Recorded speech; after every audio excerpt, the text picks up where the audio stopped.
Assalamualaikum warahmatullahi wabarakatuh. Waalaikumsalam warahmatullahi wabarakatuh. Salam. Selamat malam, selamat datang di podcast Malam.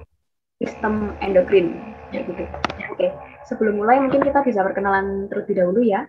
Ya. Saya Jani Purwodini dari nomor absen 6. Di sini sebagai host atau moderator jalannya podcast pada malam hari ini. Boleh dilanjutkan?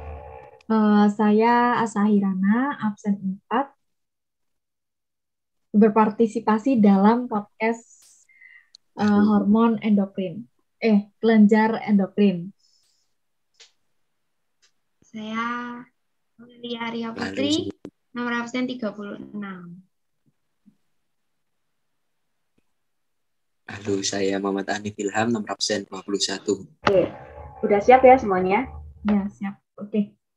Sebelum memulai podcast pada malam hari ini, mungkin saya akan menjelaskan sedikit tentang tema yang akan kita angkat. Sistem endokrin seperti itu. Sistem endokrin sendiri itu adalah sekumpulan organ atau kelenjar yang mampu memproduksi hormon. Jadi tidak semua organ dan kelenjar dalam tubuh kita itu bisa menghasilkan hormon seperti itu. Untuk hormon sendiri itu diambil dari bahasa Yunani, yaitu hormon, yang artinya yang menggerakkan. Nah, hormon sendiri ini adalah suatu susunan senyawa organik yang mengandung berkas kimiawi yang diedarkan melalui aliran darah menuju sel-sel yang memiliki reseptor khusus. Seperti itu. Nah, untuk sistem endokrin sendiri ini, itu mempengaruhi yang pertama adalah pertumbuhan kita.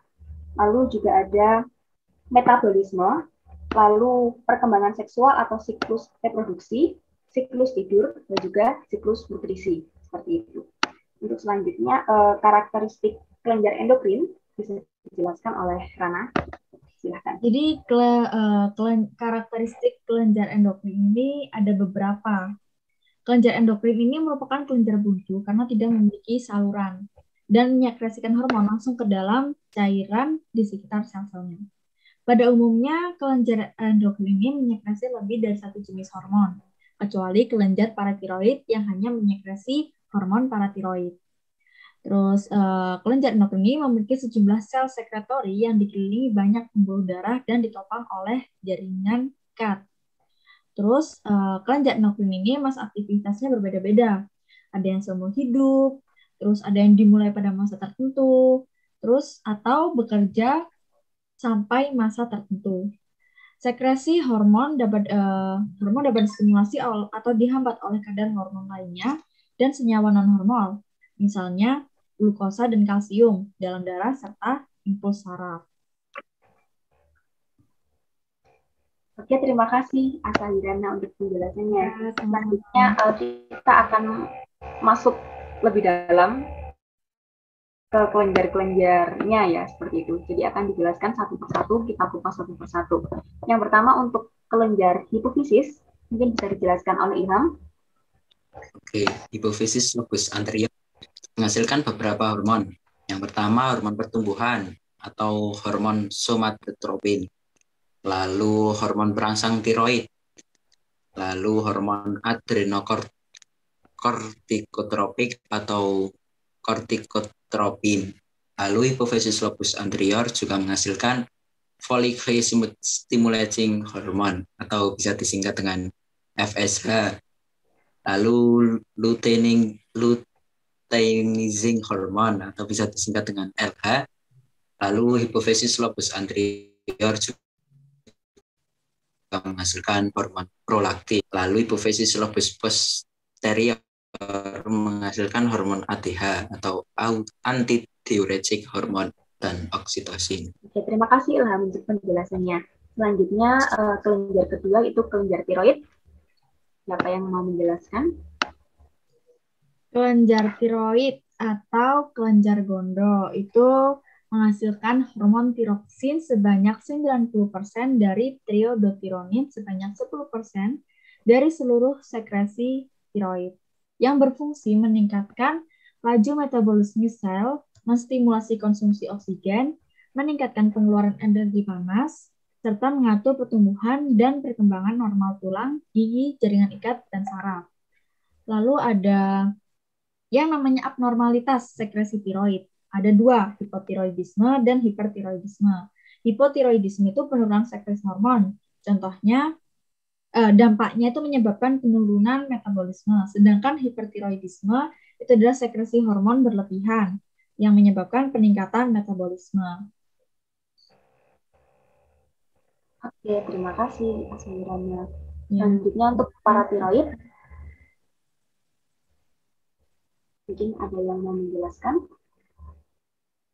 Oke, paratiroid atau kelenjar anak gondok terdiri atas 4 organ kecil berukuran sebesar biji apel, terletak pada permukaan belakang tiroid. Paratiroid menyekresi hormon parathormon atau bisa disingkat dengan PTH, memiliki fungsi mengendalikan keseimbangan kalsium dan fosfat dalam tubuh manusia. Oke, terima kasih. Selanjutnya untuk kelenjar adrenal. Bisa dijelaskan Amal?